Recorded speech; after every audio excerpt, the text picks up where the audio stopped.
Citizen nĩkiranĩire ngirimiti na kambuni ya thimũ ya AIRTEL nĩguo kũhotithia kũmemerekia tabarĩra ya gũkũria taranda gatagatĩ ka andũ ethĩ, tabarĩra ĩrĩa ĩretwo The Voice Africa. Tabarĩra ya Voice Africa ĩrĩ kũrehagĩra aini a gĩtarũ kĩa Afrika ya irathĩro arĩa matagundũrĩtwo magĩcindanĩra kĩheo kĩa $1,000 cia Amerika. Wĩyandĩkithia kĩbindi-inĩ gĩkĩ nĩ mũhingũre rũrenda-inĩ rwa www.thevoice.africa.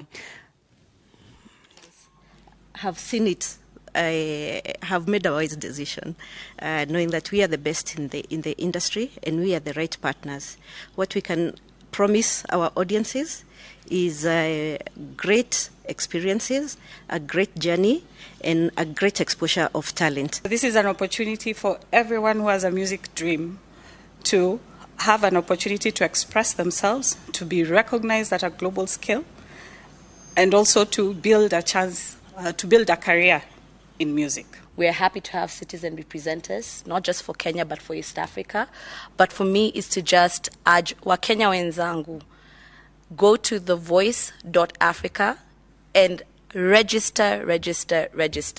Katika auditions za Kenya, tunataka kuwakilishwa na Wakenya wengi zaidi. Lakini, katika hizo auditions, Wakenya wa7 will be selected to represent Kenya in the overall program.